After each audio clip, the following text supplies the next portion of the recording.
Hello mga ka-Jobs, kumusta? Ako pala si Jobong Vlog Official. For today's video ay magluluto po tayo ng string beans. Ito po ang pinakamasarap sa mga niluto ko for today. So, tara, samahan niyo akong magluto guys. I-share ko sa inyo ang pinakamasarap na luto ko for today. So, ang mga sangkap nito guys ay syempre string beans, may onion, garlic, yung mga seasonings niya at saka yung manok na mga in-slice natin. So yan lang po kasimple ang ingredients nito guys, at saka yung oil at saka yung paglutuan natin. Yan lang po guys. So nilagay ko na yung kawali sa apoy, tapos nilagyan ko ng mantika para mainit na siya. Ayan, nilagay na natin yung ahos. Yan. Ahos muna guys. Tapos isunod natin yung onion. Ayan. At pag magpula-pula na yan guys, yung medyo brown na siya, ilagay na natin yung manok. Kunti lang, kasi ako lang naman pangsahog lang guys ba, no?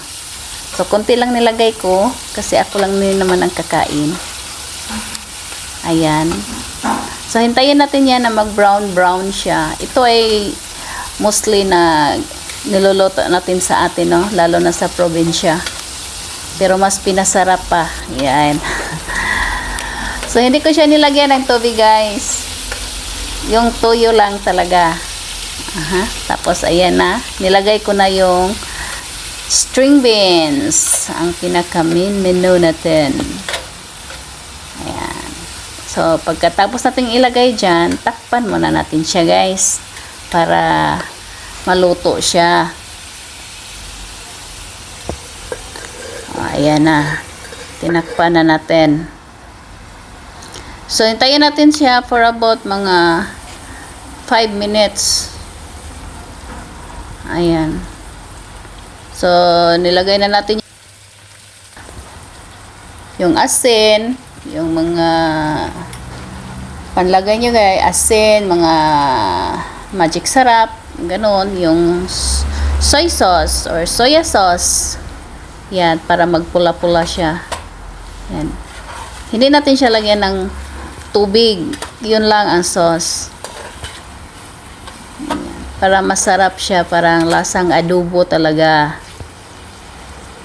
Yan lang ang ginagawa ko sa string beans. Tamang-tama lang ang timpla niya guys. Kaya masarap. Oh, sus. Di ba? Masarap tingnan. Lalo pat kinakain na natin to. So, ihanda nyo na ang mga kanin ninyo guys. Siguradong masarap ang kain nyo. Ayan o.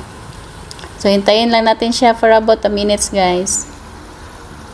Takpan, tapos, ayan, luto na yan guys.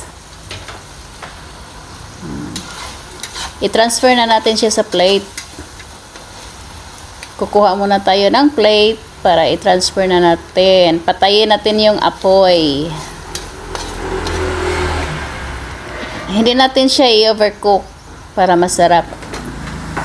Kasi pag ma-overcook siya, para mawala yung pagkalutong ng string beans. Half cook, hindi naman din half cook. Luto siya, pero hindi natin i-overcook siya.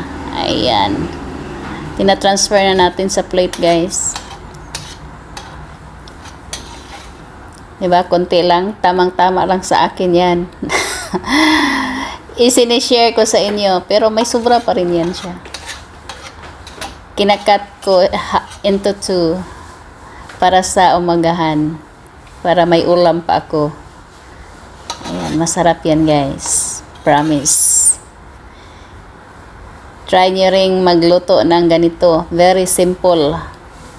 Yung manok guys, optional lang yan. Kung wala naman ding pangsahog, okay lang yan, na puro string beans lang. Sa atin, puro string beans lang yan. Nilagyan ko lang yan kasi mayroon naman ding pangsahog. May manok naman dito kunti, kaya nilagyan ko siya ng manok. Masarap guys. Try nyo. Parang makakalimutan nyo ang pangalan niya. Ayan na guys, ang aking finished product. Ang string beans na pinapry natin. Thanks for watching guys.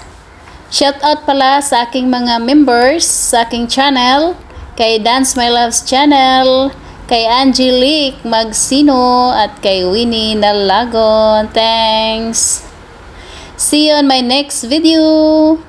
Bye! Don't forget to subscribe!